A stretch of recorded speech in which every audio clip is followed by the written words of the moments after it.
any video of mine is ever going to go viral, I need it to be this one, because parents speaking in favor of this study do not fully understand what this study is. There is no sort of laboratory testing going on, no sort of new information being added. The National Institute of Health, NIH, is overseeing the collection of comprehensive health data going from pharmacy records, laboratory test results, genomic data from patients treated at the Department of Veterans Affairs and Indian Health Service, insurance claims from private investors, and data from smartwatches and fitness trackers. This data is going to be made available to 10 to 20 external research groups, which will be selected through standard NIH grant processes. They are going to conduct studies ranging from basic science to epidemiological research to try to more understand autism. This will have no impact on anyone that currently has autism. He's not funding services, therapies, accommodations, and the science doesn't even support his premise. And it seems as though the man helping him thinks he is a doctor. His name is David Geyer, and in 2011, the Maryland Board of Physicians charged him with practicing medicine without a license. So, where was he doing this? How was he doing this? His father is a doctor.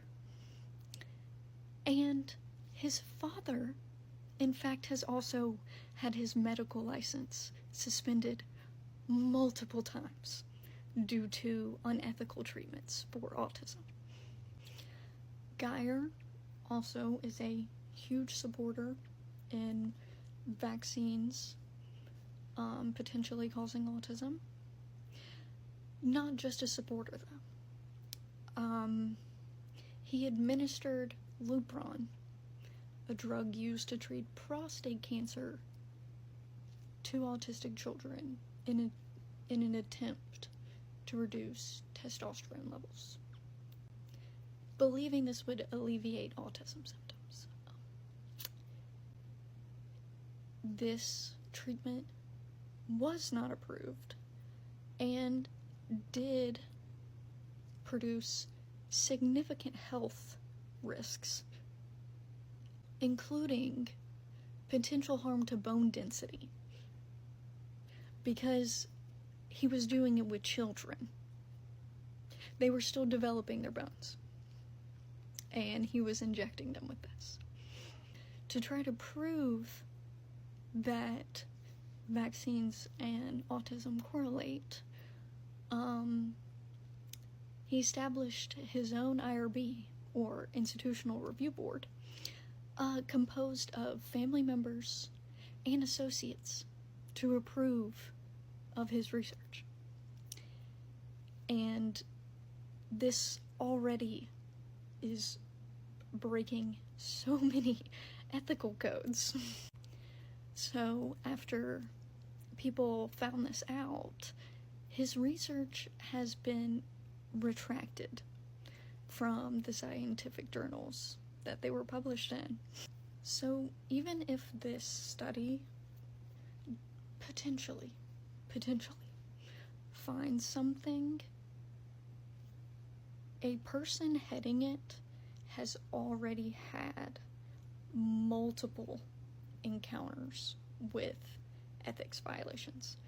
So they will not be taken in the medical world as proven, because he has already tried to pull the wool over people's eyes before to try to make the public believe what he was trying to prove was real, even though it wasn't. Not to mention, David and his father started using chelation therapy on autistic children starting in the early 2000s. And this treatment is used to remove heavy metals like lead and mercury from the body, okay? But this is only during extreme circumstances is this therapy used. So, upon looking deeper, this therapy that they were administering, David Geyer and his father, is why his father lost his medical license in 11. He lost his medical license in 11 states for doing that. But chelation therapy is extremely risky because it can cause kidney failure, liver damage, and even death. Okay? On record, children have died receiving this therapy. And before all of the stuff about autism, first, Kennedy proposed the creation of wellness farms. And these are rural facilities aimed at helping individuals recover from addiction and reduce reliance on psychiatric medications through activities like organic farming and community engagement. These primarily were for dealing with substance abuse disorders, but Kennedy has also expressed concerns about overprescription of psychiatric medications, including those used to treat ADHD. So, also anyone with ADHD, to the farm. If this study finds any environmental contributor to autism, which they probably won't, because we already know that this is mainly based with genes.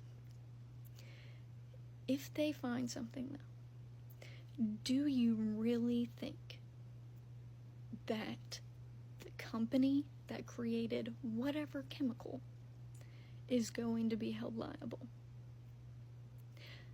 Why don't you ask someone that went to Vietnam and had a whole bunch of health side effects from Agent Orange and see how they're doing, and see how they got help, how much help has been provided to even our veterans who have documented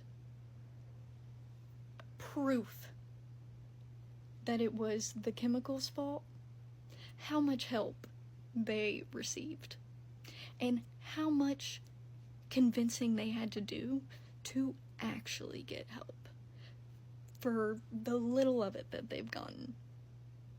Because parents, it's going to be you that's blamed for exposing your kid, not the other way around.